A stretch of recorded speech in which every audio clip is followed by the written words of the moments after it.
This is Fictional Problems, the podcast where we discuss all things writing. On today's episode, we decide to break our own podcast rules by discussing our own author rules and offering advice against the previous advice we have given about not giving advice. From not being afraid not to write, to categorizing your aspirations while understanding how much work goes into finishing a book, we offer do's and don'ts for authors to try and help them through it all. Join us.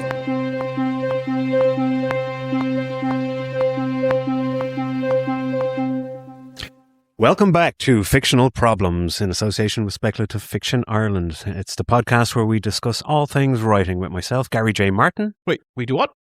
And myself, A.R. McNevin. A.R. McNevin and Gary J. Martin here, and we are going to break some rules. Break our own rules. Break our own rule, yes. We're going to break our own rules. It only took us, how many episodes are we in? 30, 35? We're not scrounging for material. Who said that? No, not at all. Yeah. We have previously discussed other writers' rules. Yes.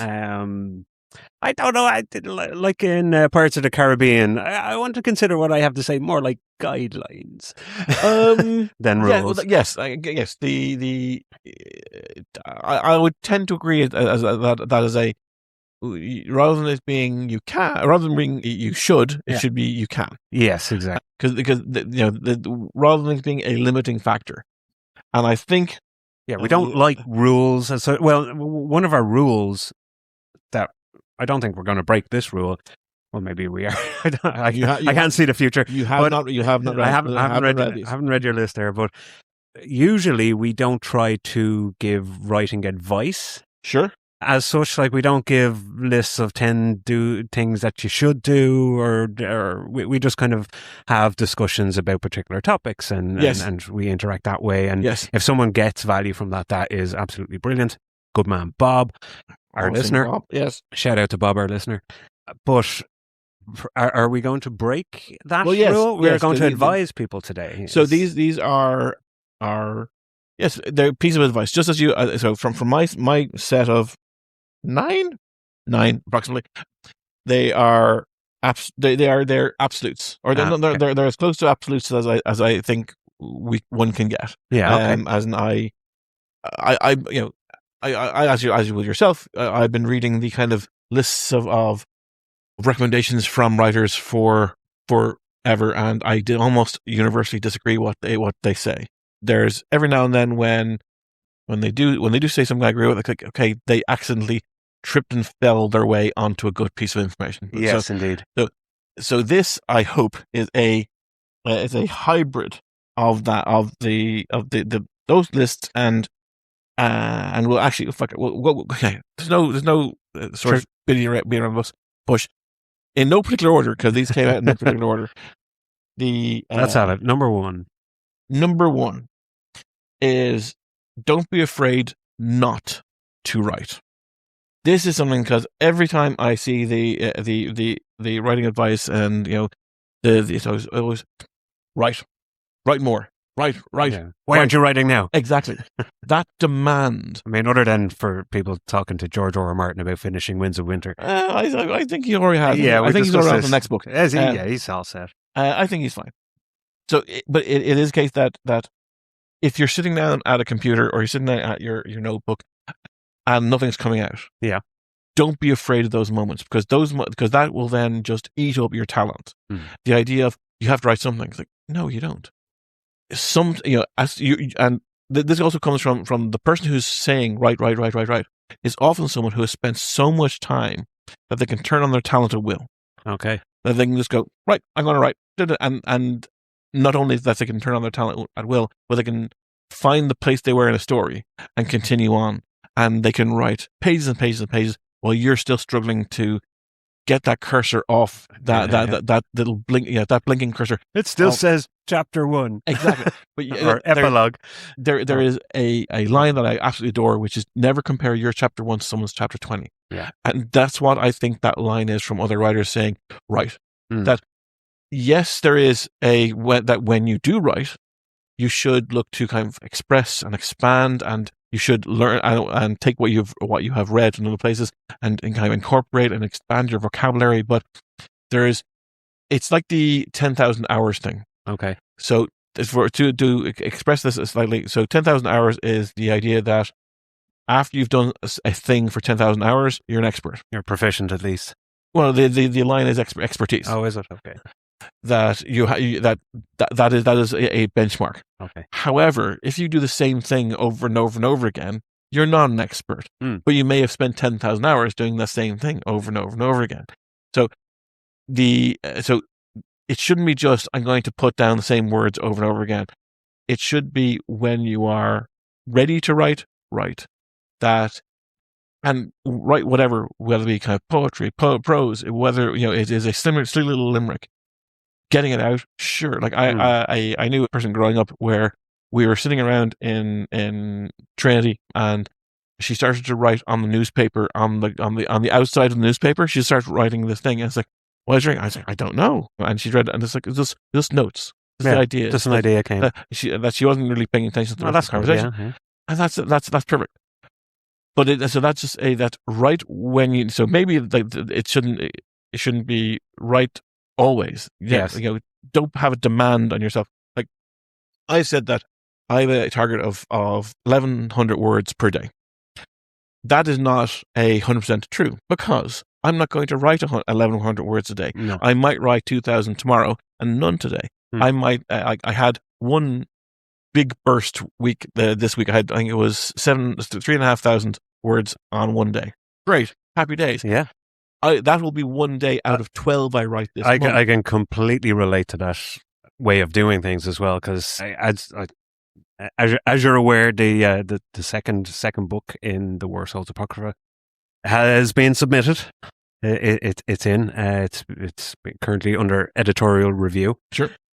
But there was a lot of time there where I wasn't progressing as fast as I wanted. Sure. I wasn't hitting. I kind of don't put word count targets on my writing day, which I don't know if that's just a lack of focus or if it's not a good way to do it. But definitely in recent months, coming up to the end, it was a case of I was a lot more prolific than I had been, 6 months before. So it was a case of while I was kind of I was not afraid not to write. I could completely agree with that sentiment. There were times when I was reading a lot more than actually writing.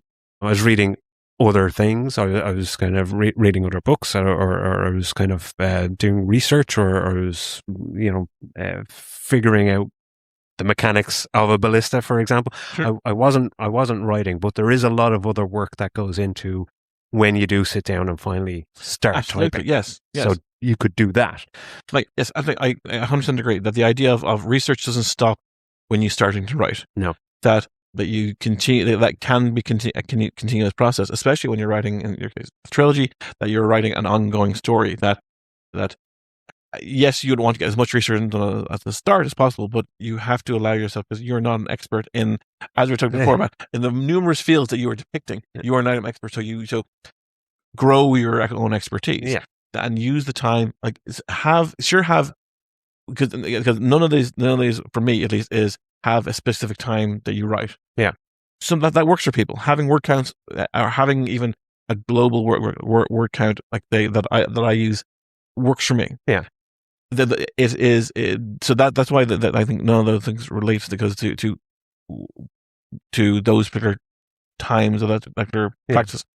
But if you are the type of person who, okay, I'm going to, I've put the kids to bed, I have an hour of work, of writing out time ahead of me, then use that to do something other than doom scrolling. If you've got a 2-screen setup and you've got one screen and it's just the Word doc and it's just blinking, the cursor is blinking away, then use the other screen to go and actually throw yourself into the world. Yeah. Read back over the first book or the previous book or the previous inspirations that you may find that's where you need to kind of do rejig yourself into revisit the inspiration is a very good one. Yeah, absolutely. And even though you may not do anything in that hour, then the next time you sit down, you can it's almost like you're prepping yourself to go back in.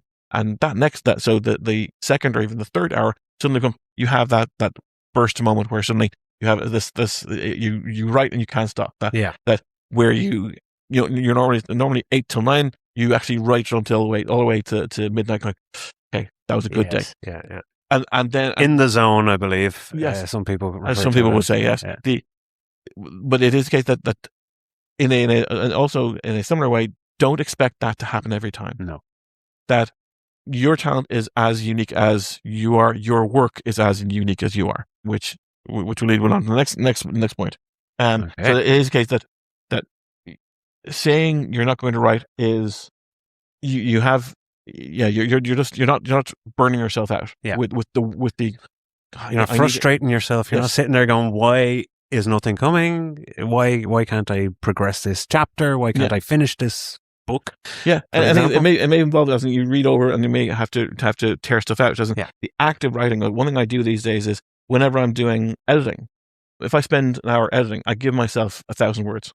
Okay, I did 1,000 words. Equivalent of I did equivalent to 1,000 words. If I spend an hour actually working on my craft, that's worth 1,000 words. Yeah. So sure, not every job is, every job will have training, and not all training will be practicing the thing that you're going to be doing.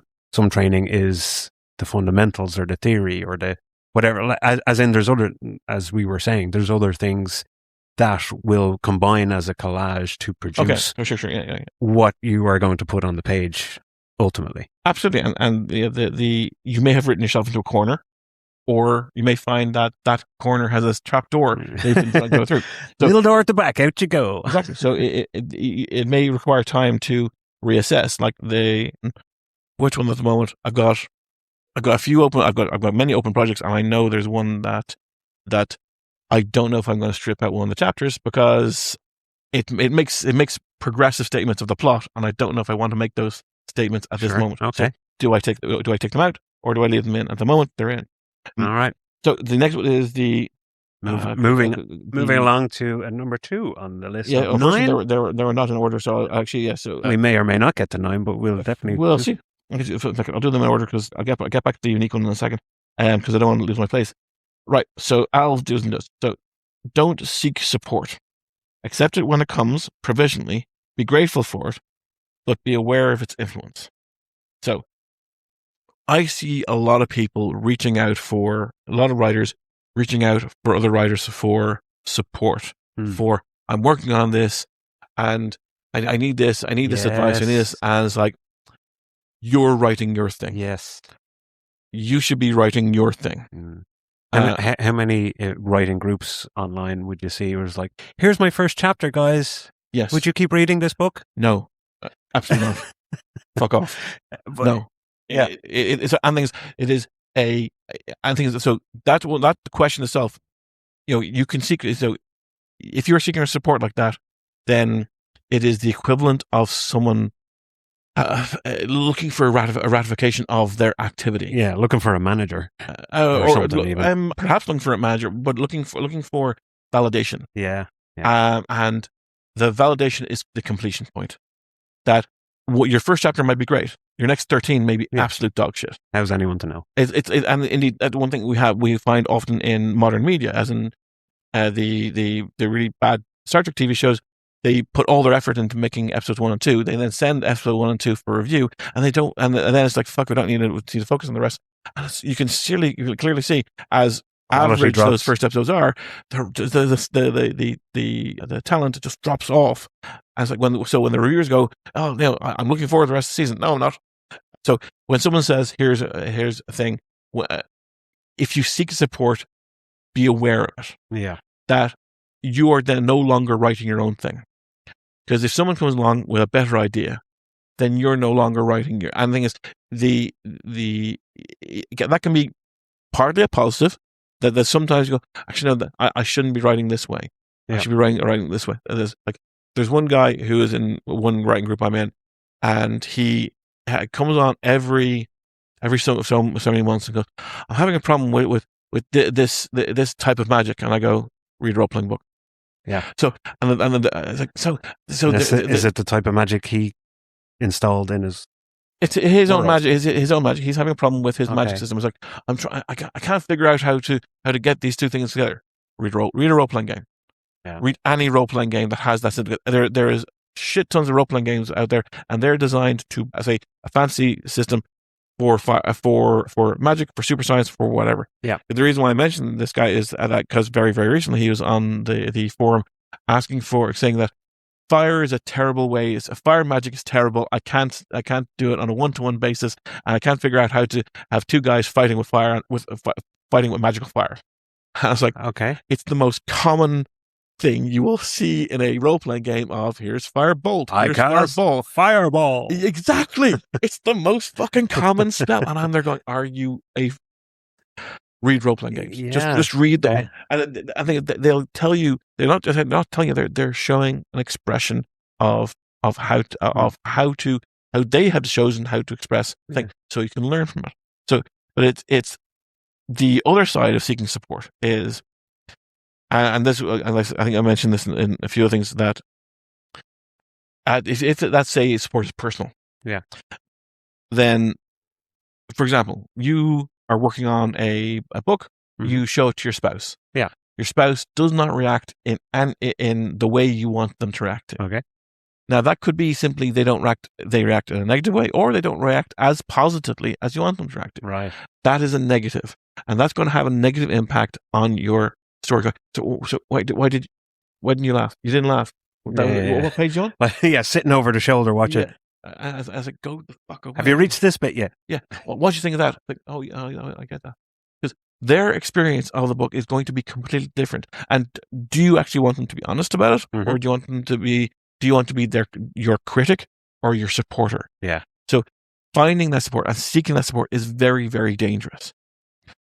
Understand if you are giving your work to someone, understand what you're willing to accept as impact. Yeah, if you get carried away with comments, even I suppose having a book out there and getting reviews, you know, like I know it's a different animal, but if you take it all to heart too much, then, like you were saying, you're not writing your story. You're writing some sort of, you know, something that's put through a prism, or it's you know, it's tainted with other people's opinions on what they think they would do if they were writing that thing that you're writing. Yeah, which is not helpful. Yeah, to anyone that is currently writing. It's not helpful to kind of go like I said, putting the first chapter or a prologue up there and going, you know, is this good? It's like, well, okay, yeah, you can get people to say it's good, it's bad, whatever. Yeah, but if it's a case of then you take those comments, if there's any comments, and you then now get that prologue and change it completely so it fit with, you know, commenter number 107 said that I should add more fireballs, so now I'm putting in 20 fireballs, and you trust yourself. Yeah, because this one that I think I made reference before this, that I wrote a screenplay a few years ago, which I must turn into a novella about AI, and I gave it out, and I think it was the 9 people who came back to me on it. I didn't give the ending. Yeah, sorry, the thing didn't have. It was involving a courtroom, and I didn't give the judgment. Okay. And 5, I can't remember which way they went, but basically 5 were on one side and 4 were on the other side, and they were absolute in their. This was there was no gray area. Okay. It was like either essentially innocent or guilty. It was a 5-4 split, essentially even.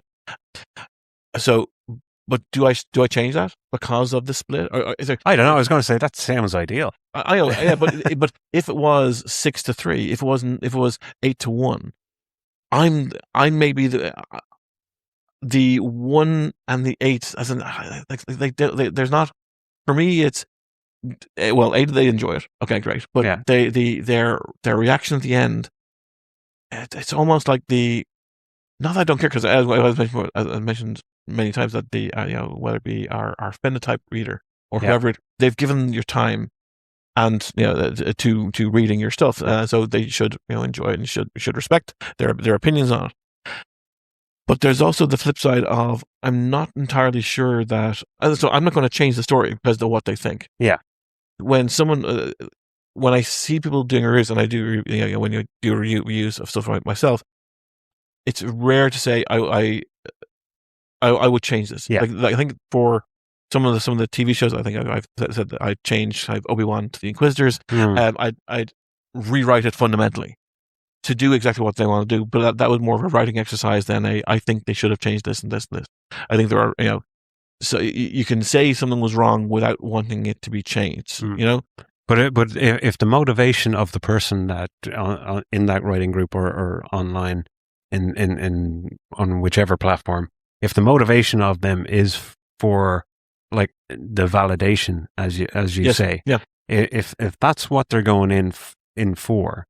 Are they going in because they want to improve their craft, or do they just want to get a whole bunch of likes? Yes, yeah. Or what's going on there? And it's often difficult to know. Well, it's impossible to know what that person was thinking when they put up that chapter. Absolutely. So you're kind of left there going, well, if you go ahead and read them, you go, oh, well, okay, yeah, enjoy this. yeah. And that is really kind of, that very nicely leads us onto the next one, which may sound flippant, but so Al's do's and don'ts. Don't wear elbow pads. Don't wear or don't put the leather stitched on elbow pads that like professors and teachers wear. Yes, on the tweed jacket. Or like Homer got a leather jacket and sewn on tweed patches. I didn't know that. Remember when he was a teacher? No, it must be after the change. The idea of to follow on from what you were saying about the why putting that chapter up. Do you want likes or do you want to be read? Yeah. And to be a writer or to have a book out there. To do the work is to write a fully finished book. Yeah. To be a writer is to be the person going, oh, I'm writing at the moment. Oh yes. It is the person who wants to be known as a writer as opposed to the person who wants to have work out there. I like the title of author. I don't necessarily like doing the writing part of being an author, but I like telling my friends I'm an author. Exactly. I guess it has a certain prestige, I guess. Yes, and that is the thing that there's a difference. Like I am reticent to talk about my writing. I've now got 12 books of different types and things.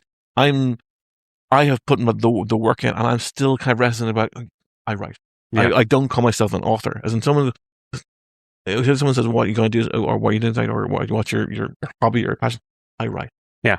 Rather than saying I'm a writer, I'm an author, and even though those two titles can apply to me. Yeah. It is like I remember back in the late 90s, early 90s, where there was kind of the game design push happened in Ireland, and I knew a lot of people who were doing this. They would eventually would have their Twitter handles, their email addresses would be the company name. They'd have all the paraphernalia around I'm designing this game. If you want to talk to me, you can talk to me at ragdollcompany.org. It reminds you of Joey and Friends when he bought all the Ferrari merchandise. Again, don't know. You don't remember? He bought the hat, the jacket, the key rings, everything, and like hung out beside someone else's Ferrari. Okay. I didn't know the reference. But yes, in a way, sorry, I was sorry, I was trying to remember. It's like, no, I didn't remember at all. But Friends wasn't a thing for me. Sure. The act of being part of the conversation, of being, I want to be a developer, I want to be a game designer, without actually wanting to put the work in. Mm-hmm. And a single chapter is okay, great. You've got to an end a single chapter. That's nothing in comparison to a book. There is, because not only are you going to change that first chapter, yeah, but it has to link into all this. Undoubtedly, yeah. So that first chapter may turn out to be the fifth chapter because you realize, actually, no, I need to put work in beforehand. So it is a part of the whole, sure, but it's just a part. You might as well judge the book by its cover. Very much so. As opposed to its first chapter. Yeah, the amount of information provided in there is, it's nice, okay. It's whenever someone goes read this, I do not want to. There is a absence of fact, an absence that you're providing to me. That I know I'm not going to get the answers, and like I know that I knew this one guy a while ago who published the first 4 or 5 chapters of a book and sold it and got money off it. Okay. And people going, yeah, we're looking forward to see the next piece. It's like, yeah, he had no intention of writing it. What?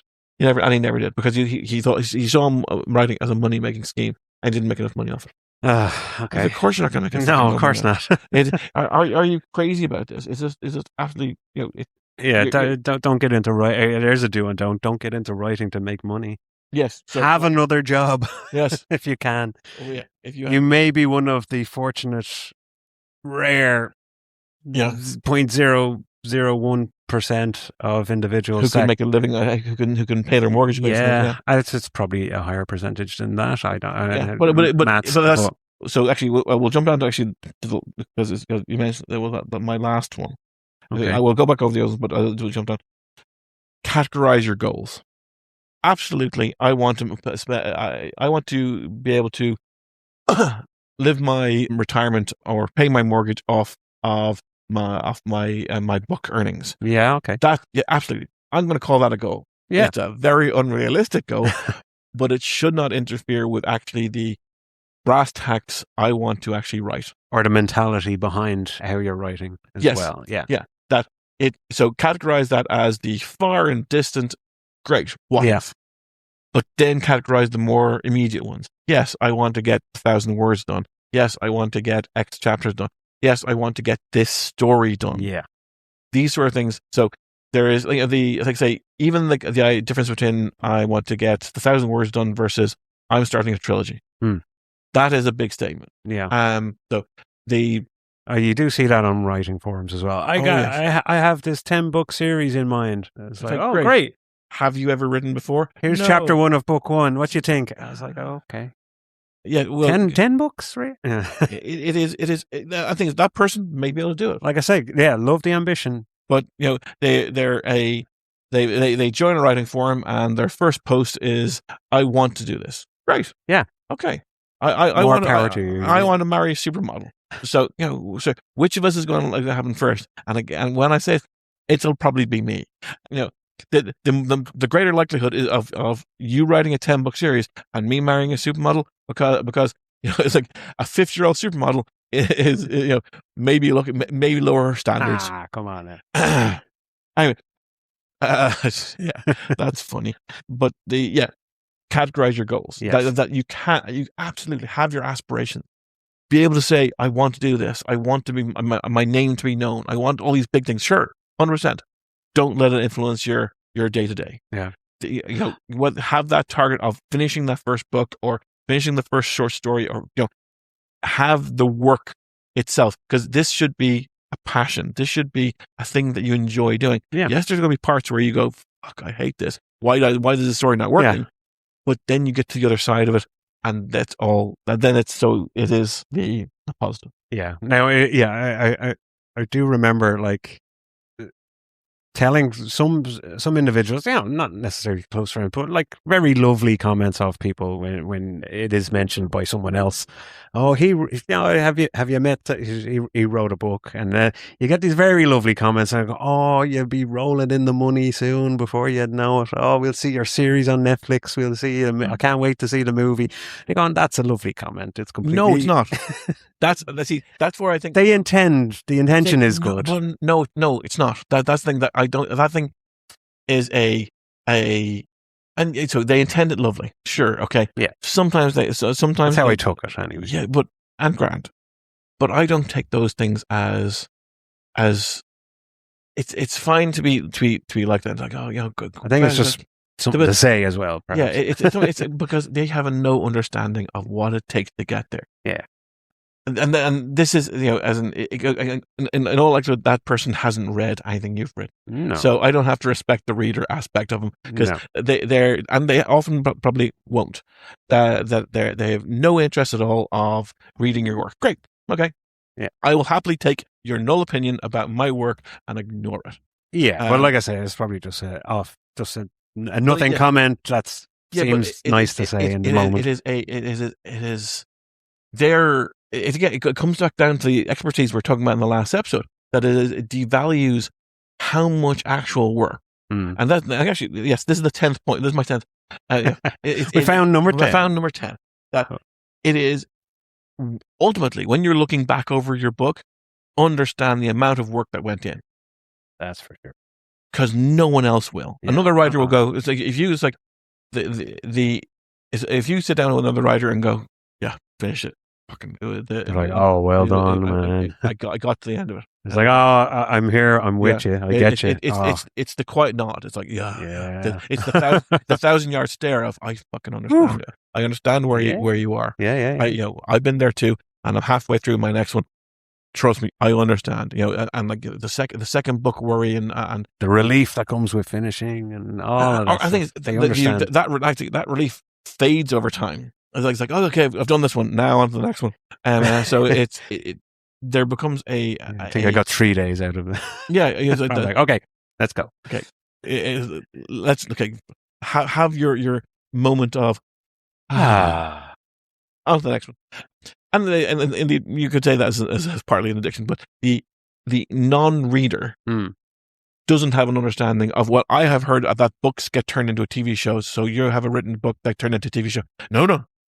The amount of books that never get written, understand the work that you're actually doing. Understand that, yes, this is where I describe what I was like. Yeah. When someone says, what have you been doing? I say, I was working, writing. Because it is a work. It is a body of work. You produce a work, yeah. It is, you produce a work. Yeah, that's why it's called. Yes. So you are producing something that other people are not. And you have to accept that one of the other lines is that you're, I'll move on, I'll include it in as, rather than being more so structured. So another of the notes is, do remember, no one in history has put those words in that order. That makes it unique. Doesn't make them good. But in that same way, so you have done this work. Yeah. Accept that to be its own success. As in, categorize your goals. Yeah. Accept that if it's never published, you've done it. Exactly. Yeah. It's a sense of achievement. You have already done something that the vast amount of the population will never ever do. Yeah. If you think about this, I say this to all the people who have kids. Having kids is easy. People accidentally have kids all the time. I mean, the biological steps to have children is simple. The raising of them, that's a whole nature versus nurture thing. But that's why I often say that, as in when my books are like my kids. Yes, I have a favorite, as all parents do. Hot take. That. You are, that is how I judge, how my mentality, how I go. This is the amount of work I've put in is the equivalent of someone spending their time raising their kids. The amount of time I spend writing, that is their equivalent of volumes of time. Yeah. At the end of the day, they have an 18-year-old. Hopefully, will go to college. At the end of the day, I hopefully have many, many books. Again, no one has produced that child before in the history of mankind. Doesn't mean that child is going to be good, or they can be unique all they want, but they may not be. They'll be unique, yeah. So understand. I think so. Understand the I guess the yes, people can have reactions, and yes, they can, and for those who have read you, respect that they've put in the time, and they've given that time to you, because time is one thing that. We have a limited amount of. So the fact that they have actually done that, respect that 100%. For those who haven't read you at all, fuck them. Okay. It is a barometer of it's a very, very simple barometer of someone who because when you're looking for support, if you're looking for support, understand there'll be times in the future you'll very much need it. Yeah, absolutely. Yeah. So if you actually need these people in the future, then sure, don't tap the resource right away. Okay. If you are, because it's like I make an equivalent of in a lot of American TV shows, they say "I love you" a lot, and if you look at say English or say Irish TV shows, they only say it at the end of incredibly emotional moments. Yeah, when it counts. Yeah, exactly. So it devalues it. It's like, I love you too, love you too, love you too. No, I love you. And that moment really hammers home when it hasn't been said over and over. And it's just this constant over and over and over. I was going to equate it to just ask, is it like the old story of the boy who cried wolf? How so? I was just asking, is it that case when you say if you tap the resource or tap the support, that when you don't necessarily need it, then when it comes time to needing it, you mightn't get it. Is that kind of a point? Yes. So that one thing that you can become dependent on, which I wouldn't exactly be the analogy, and that you desperately need it, and then it's not there. Yeah. So yeah, there's a corollary, sure, but the idea that at some point you're going to, like, if especially for people who you can clearly see the support that also it becomes a test. So if you say I need support X, and if they don't show up, then just as giving a test read to someone and expecting them to like it, and then taking that on board as a personal insult or they didn't like it, then that's going to have a negative effect on the relationship. Yeah. Understand that as that there's a difference between you and the book. Yeah. And a lot of these things, a lot of these comments that I realized in hindsight is about differentiating you from the book. Yeah. As in, you don't put the elbow patches on a book on the corners of a book. Oh, that's an idea. You put them on yourself, and you take on the trappings of I am the author. Look at me. I am sitting in the Starbucks with a laptop out. And that's kind of a theme so far in the points that you've raised. Is they are, while writing related, they are definitely author focused. Oh yes, absolutely. Yeah. Yes. So I'm not going to tell you how because your story is going to be your own thing. Yeah. So none of these are about the actual text that you put that, except one, which I will get to it. But the vast amount of this is about being an author or being a writer. Yes, and about the interactions between you creating your work and those around you. Yeah. As an example, the next one would be when asking for advice, remember, you don't have to take it. Yes. This is very important. Again, this is almost universal across like in business. Like you have sit down, you have a conversation with someone, and you go, "Oh, here's my recommendation." There is an onus on you to go, "Well, I've asked for this as personal advice. I really have to." Yeah, they'll have to do it now, or they'll get offended. Exactly. It's like, no.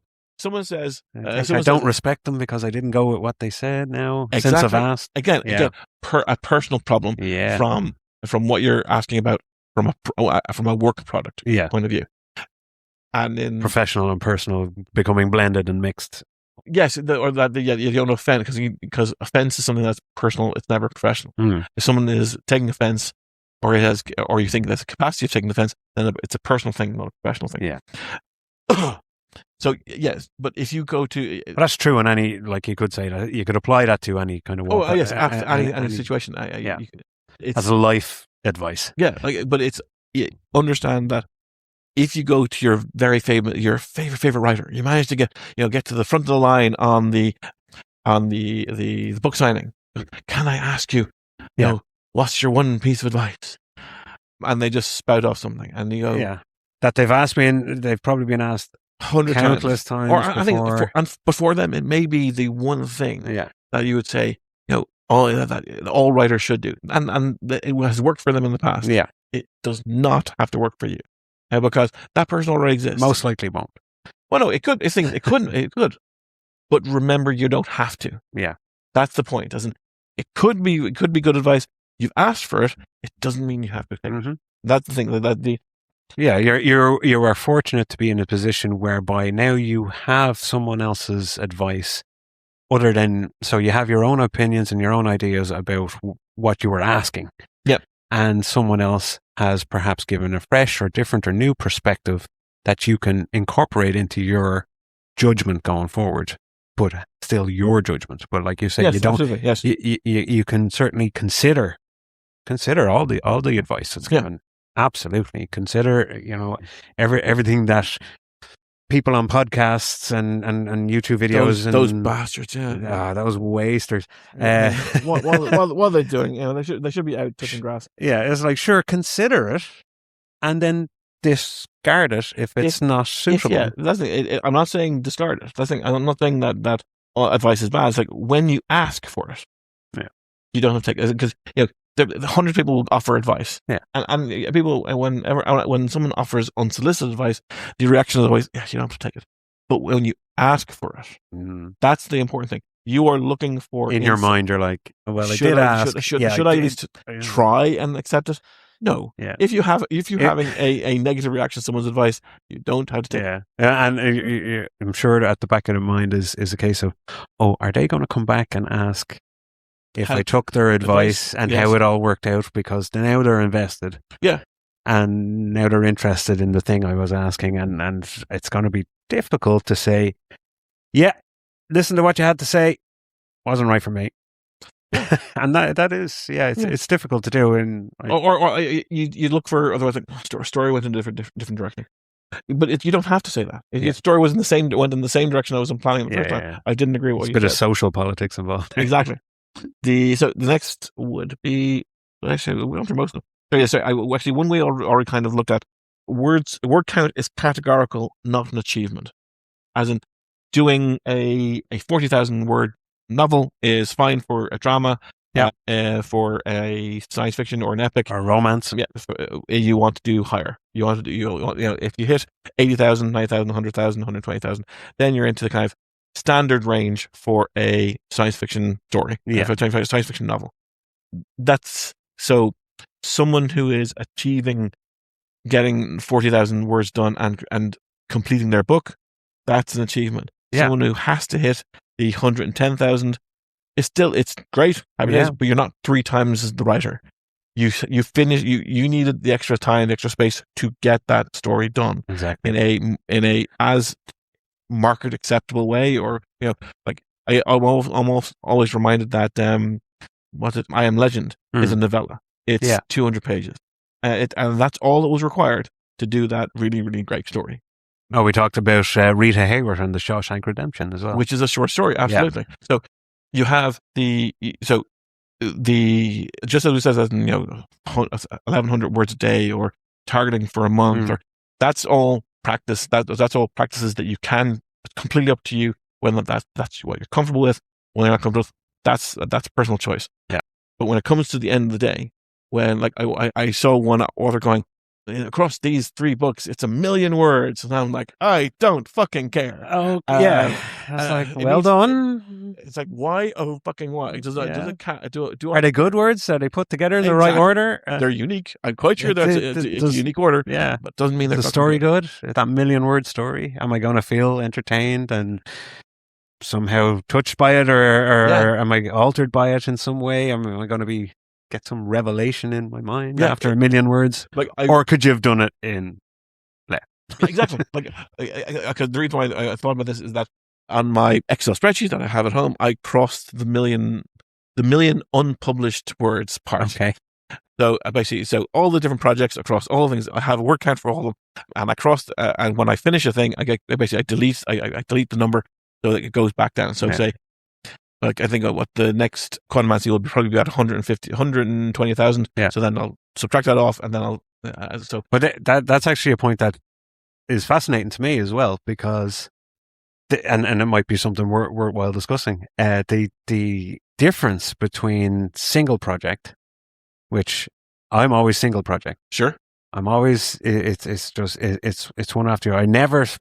I never have multiple things started that I want to pursue in different ways, and I just, so as a writer who does that, how I guess is the question. That is a very, very, well, sorry, it's I don't think I have ADHD, but I'll say it as a almost like a colloquial ADHD thing, and that I've read that those who have that condition tend to jump from project to project to project. Okay. Someone who's bipolar tends to jump around. I simply look at it from the point of two primary things. One, the Ray Bradbury quote, and saying that a writer's block is the story way of telling you it's not ready to be written. Okay. And the other point is I able to write what I want when I want to write it. Yeah. I am not bound by a publisher, as you are. Sure. And that's not to say that's restrictive, but there is a requirement to deliver X. And like if I had a requirement to deliver, say, the third and fourth books of Parliament Pro, yeah, I would have blown that deadline. If I had a requirement to hit the fourth book of Quantumancy, sure, I could probably hit that before the end of the year. Yeah. Or the third book of Soho. There's things that I could have hit. Yeah. If I decided tonight, okay, I'm going to go home and focus on X, Y, or Z. It's and indeed, I could try and force myself. I could be more disciplined. And in part, sometimes I do try, say, if I am, as you mentioned before yourself, about how you had a greater push. Yeah. You had, you're a bit more, you're writing, the words were coming out more in a fluid way. I was reminded of Back to the Future 3 when they throw the cylinders into the train engine. Yes. That reference I get. Sorry, I've been bad at references today. But yes, that reference I get. Yeah. The color-coded ones. Yes. That if I have built up a lot of steam and I want to keep going, to use your metaphor, and I go, no, okay, right, okay. I've got Danny finished. I'm halfway through Edgar, and I know what I want to do on Thaddeus. Okay. Do I jump to Thaddeus now and finish what he, push him to, say, halfway point, or do I finish Edgar now, knowing that I might have changes to make to Edgar and Danny after I finish Thaddeus, or that could be the argument, or I could be, okay, do I put it on pause for a moment and allow myself the fun of working on one of their ideas? Yeah, sure. Because I'll mention one of their notes because it's on the same topic. It's before I launch this is because I just want to say it's fascinating to me that you can do that you can have so many multiple projects ongoing, and I'm sure many authors have in that way. They have like lots of projects that they're working on. They could be working on this type of story, that type of story. It's something, I don't know if it's discipline. I don't think it's discipline. I just think it's perhaps a lack of being able to do it the other way for me. I don't think I could manage that all in my head at the one time. I don't know. I wouldn't want to categorize it either way. Yeah. Because it is the case that it's like having, I guess, in a relationship, as in you are monogamous and I'm not. to that I can't jump away. It's like to use you're a player. I'm a player. What? Oh, boy. To use a more role playing reference, it's, I guess I would be more comfortable being the DM, so I can jump from character to character, sure, rather than being the player. Yeah. So not being a player, I'm the GM. But that's the nerdiest response to someone calling you a player that I could possibly imagine. Yep. I'm happy about it. I'm not a player. I'm a dungeon master. I am a fucking dungeon master. Hear me fucking roar. Excuse me. I think you'll find I'm a dungeon master, not a player.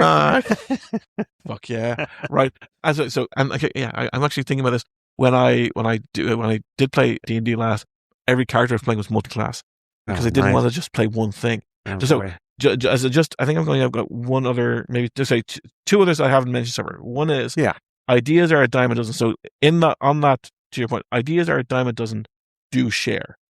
Now this still printout I happen to bring with me. Okay. What is this? This is something that I did this week. So I went back to 2012. All the documents I've written up, all the little ideas I've had that I've cobbled together. I've got 4 active stories at the moment. Mm-hmm. I've got Quantumancy, Soho, Parliament Crow, and now Exploit. Right? They're the 4 active projects. Quantumancy is, I would say, about halfway done. Parliament Crow is has been sitting at a third for a very long time. Uh-oh. Soho, I wrote the first chapter just so I could get it out of me, and I'm about halfway to 3/4 through for the second and third book for Exploit. This list here, Yeah. which so that's the 4 I have to have active projects out. I have another 9 where I have books in different forms of completion, including completed books that I'm not happy with. If you think that I a hater when it comes to other work with publisher, just consider how much you hate your own stuff. How much I like. There's one called Dark Horizons, which is about the survivors on the generational ship. Yeah, and it's finished, and I want to go back and it's about novella length, and I know when I'm finished with it, it'll be about twice as long. Okay, because there's a lot more stuff I want to add because it's a nice story, but it needs more. Yeah, and there's another one called, I'm going to forget it. This is your own project that you can called there's a Labyrinthine Lamentations, working title. Whoa. Which is finished, and again I'm going to go back and rewrite it and essentially put a new protagonist into it, or sorry, to expand a new protagonist, because I think that the newer version is better. What is on these pages here? What about Lament Labyrinth? Is sorry?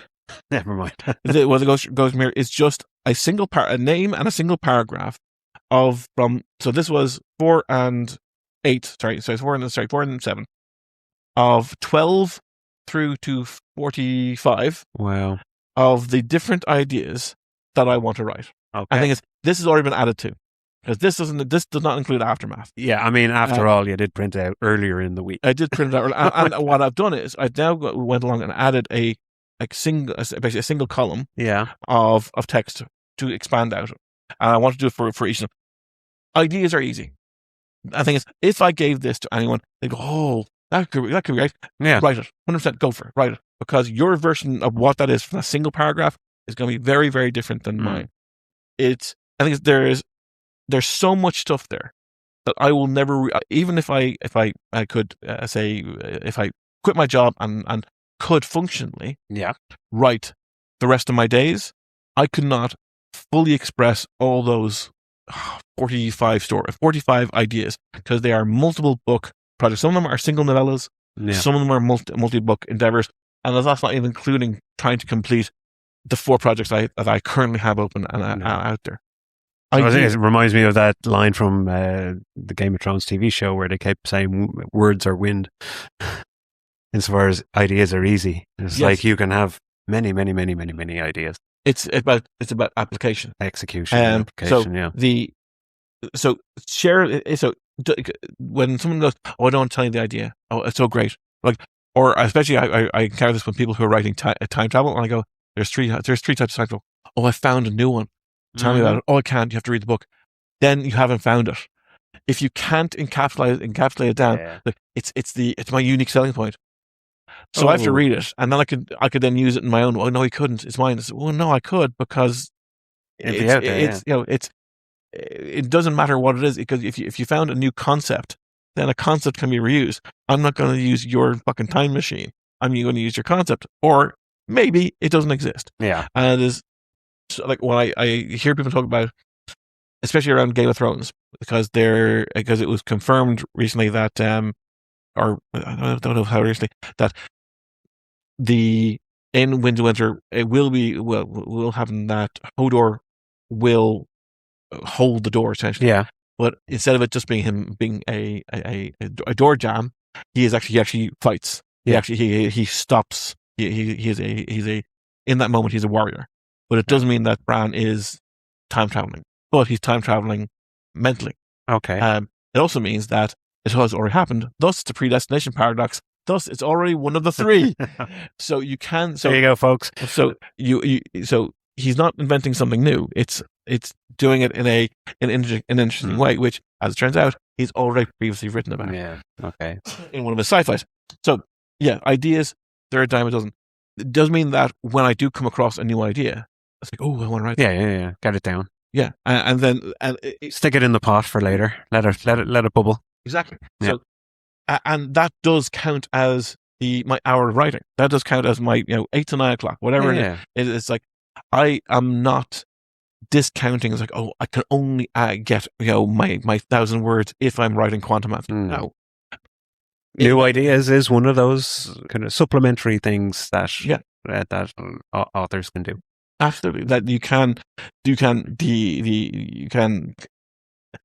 that's what I said about categorizing your goals. The goals can be just in the moment, in the day, in the week, that have that sense of achievement in the moment that can't come from outside, that can't come from the person you're looking for from support, because they're never going to react the way you want them to. Oh boy. The dog has woken. The dog has woken up. Is starting to walk around. No, she's back there again. It is very warm in here. Might let her out. And so the last one before we finish on this one. I did have one myself, so yeah. Sorry. No, you go ahead. We need to get to the end of this list first. So the last one wasn't the chronologically last one, but the one I haven't mentioned yet is find the poetry in the prose. So this is the only one that actually I mentioned the text of it, and this is they do. And so, as you mentioned at the start, the Stormbringer's Grave has been sent for editing. Yes, and you have graciously given me a copy to read. Yeah, and one of the elements, caveat, it's unedited. Caveat, I know, but that thing is, yes, but it's all there's, but no. Yes, it's unedited. Yes, there's a few typos that I've encountered, but they have not interrupted. Okay, very good. Like if you read, like, say, Titans of what's it called, Sirens of Titan. If you read old science fiction, there's still typos in that that they never got fixed, because this is the version of the text, which is grand. So individuals from maybe it's from a writer point of view, I don't fucking mind typos. I completely fucking understand them. So that's aside. I would have a question about an editor being a form of support, but we'll skip past that because you use editor. I do not. As part of this, so I'm not going to spoil it, but and anyone who's read the Night of Gilgara already knows this as a part of your writing. Yeah, that we talked about the fable qualities to it, and whenever in world lore, I guess. Yes, and this is stories that the characters tell each other. Yes, or that are part of the, not just the thought process of the characters, but it's very much the world building of the world, that it comes in through the prose. Yeah, that is this god did this they happened this thing, and it serves very, very many purposes, which I won't go into, or at least I think it serves very, very many purposes. But from this particular do and don't, it is a wonderful example, a sublime example of the poetry inside the prose. You could have the fights, you could have the conspiracies, you could have the wars, you could have the politics, and you could have all this wonderful stuff happening. You could have the well-drawn characters with their motivations and their development. You could have the injuries they suffer and the goals they achieve, and they're arcing all over the place. Oh yes, arcing left, right, and center. Oh my god! Oh, so many arcs. Yeah, and developing. It still needs the one. It's like the mortar in between for the mosaic or for the wall. The mortar in between that links it all together is finding the best ways to describe stuff, and that's what I would describe as poetry. There's a line from Song of Ice and Fire where it's the Battle of Blackwater, and it's described as the line goes something like, I might get it wrong, but the men scream like horses and horses scream like men. And clearly that's poetical. Yeah. But it has a sense of chaos to it. It has a sense of if you are there, you're listening to things around you, and you don't understand. You can't tell the difference. And that it's like, did that come from over? Was that from the horse, or was that? It's not saying the horse screamed for its mummy. It's a It's a cacophony of sounds that you, And in the chaos of the battle. And that the humans are making noises that you've never heard them say before. Yeah. That it is it becomes, the text almost becomes tactile. It almost becomes three-dimensional. It's visceral, isn't it? Yeah, that's it comes off the page, and it's like, we've talked before about kind of story flow and bring the writer along. There's moments where, and you don't want them to stop reading. Yeah. But you want them to also have an impact. Yeah. And those lines kind of will go. You want that beat to hit. Exactly. Yes. That and you could have that as part of just a throwaway line inside a thing. And there's moments in my own writing, and perhaps this egotistical, that I've come to a point of going, oh, that's good. And I tend to do it from an ego point of view is go, okay, that's the muse. That's the muse talking. I felt that too as well, where you get that lightning bolt of, that's what I should. Oh yeah, I can't. Where's my laptop? Well, actually, what tends for me is I've written it and I go, where did it come from? You're tip tapping away and then stop like. Or often for me, it's when I read back. Okay. Like if I go all the way back to like the start, and there's like a little thing, and I'm like, oh yeah. Who wrote this? Someone else wrote this, because this is awesome. Yeah, and that's, and maybe that's like point level. Enjoy your own work. Yeah, the idea of having those moments. I take an ego. I go, yes, this I thought was very, very nice. Should be fun. I found it shouldn't be the product. Yeah, is the book. You're not spending 100 hours of your life on a book. You're spending on writing. Yeah, if writing isn't fun for you, yes, why do it? Go do something else. Yeah, sculpt. Yeah, it won't be always fun all the time, like nothing is. Yes, but if it's not something that you enjoy and something that you want to like just love doing for the sheer sake of it, then you probably need to go do something else with your time, and that's probably best for everybody. And maybe come back to writing in a few years' time. No, there's no harm. There's no harm.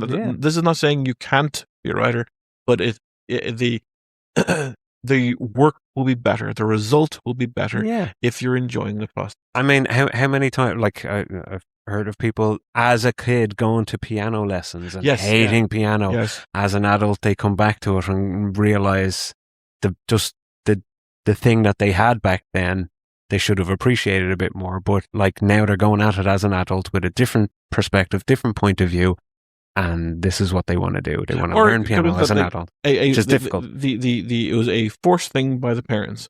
You have to do this. Yeah. Now you're like, I think it was actually Darryl Breen. He's on Russell Howard's podcast, and he's talking about, I think it was languages. That he was terrible at languages, and now it's like he wants to learn. He loves just wants to learn more stuff. Yeah. He always liked science. He always liked maths, but he just wants to learn more now. Yeah. And it is simply the action of learning is what he's interested in nowadays, in what is his mid-50s. But and the same as that, as an adult, if he was to go, I hate languages, he's not going to sit for hours and hours and hours on Duolingo, learning extra languages. Why? Yeah. Why? Don't whatever in the conversation. or whatever interest, hobby it happens to be. Just why waste your time? Exactly. If you don't like writing, don't write. Yes, exactly, because the book is the end product. You're not sitting with the book. Yeah, enjoy it.